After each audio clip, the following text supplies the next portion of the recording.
نا साहिबा पूछते हैं, अस्सलाम वालेकुम मुफ्ती साहब, ससुराल में सास मेरे कामों से कभी खुश नहीं होती, किसी चीज़ की तारीफ़ नहीं करती, इस रिश्ते में मोहब्बत पैदा करने के लिए क्या करूं? वाकई ऐसा सवाल है कि इसके ऊपर घंटों बोला जा सकता है कि दोनों तरफ से ये बातें होती है। देखिए कि सास को चाहिए कि वो माँ बनने की कोशिश करे, बहू को चाहिए कि वो बेटी का किरदार अदा करने की कोशिश करे, और सास बहू के रिश्ते में असल चीज़ जो होती है वो अखलाक और ख़िदमत है कि बहू को चाहिए कि वो अपने अखलाक से और घर वालों की खिदमत के ज़रिए से उनका दिल जीते। जैसे कहा जाता है ना कि जो है इकराम से मारो और अखलाक से दिल जीतो, तो लिहाजा जो है ये दिल जीतने की सारी मेहनत और कोशिश होती है। ज़ाहिर है कि आम तौर से यही मसाइल होते हैं। पता नहीं ये कल्चर हमारे यहाँ पर कब से चला आ रहा है, और सास जो है वो वाकई यानी अपनी जवानी के ज़माने में उसने बड़े दुख दर्द सहे होते हैं और बड़ी तकलीफ़ें झेली होती हैं,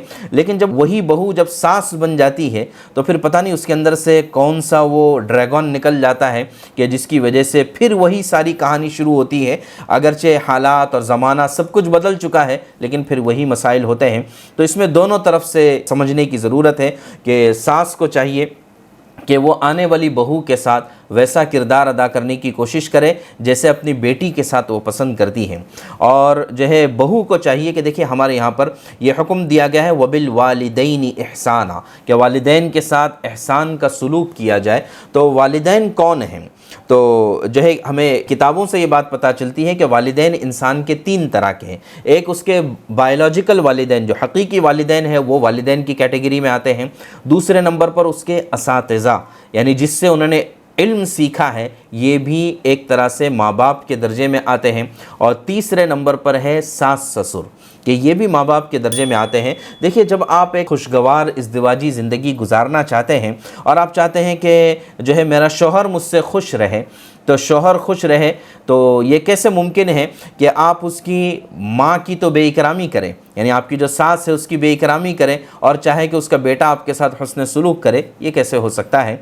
तो लिहाजा बहू को भी चाहिए कि वो खिदमत और अखलाक इसको जो है अपना जेवर बनाएं, अपना वतीरा बनाएं, अपने पल्लू से बांध कर रखें कि हालात कभी ऊंच नीच होते हैं। और आम तौर से ये बात भी समझना चाहिए कि सास जो होती है आम तौर से वो इस उम्र को पहुंच जाती है कि अब अगर हम उसके मिजाज को बदलने की कोशिश करें तो ये प्रैक्टिकली मुमकिन नहीं है।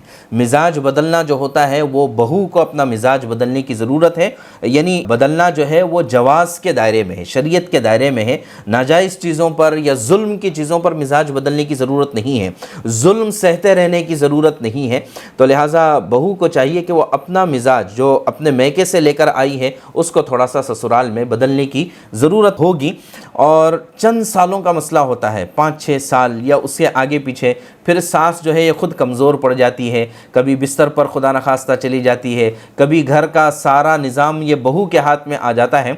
तो शुरू के चंद साल ये थोड़े से कॉम्प्लिकेटेड होते हैं, इसको संभाल कर हिकमत अमली के साथ लेकर चलना बहुत ज़रूरी है। और इसके लिए बेहतरीन रास्ता है हमें इस्लामी मुआशरत को समझने की ज़रूरत है, सहाबा कराम की ज़िंदगियाँ पढ़ने की ज़रूरत है, और उन्होंने ये इस मसले को कैसे हल किया था, तो इसको जानने की ज़रूरत है। और आखिरी बात ये, वैसे तो ये एक ऐसा लंबा टॉपिक है कि इसके ऊपर घंटों बोला जा सकता है, घंटों बातें बताई जा सकती है, लेकिन एक आखिरी बात ये भी है कि इस सिलसिले में ये भी देखने की ज़रूरत है कि हमारे घर का माहौल और ये सब चीज़ें कैसी हैं।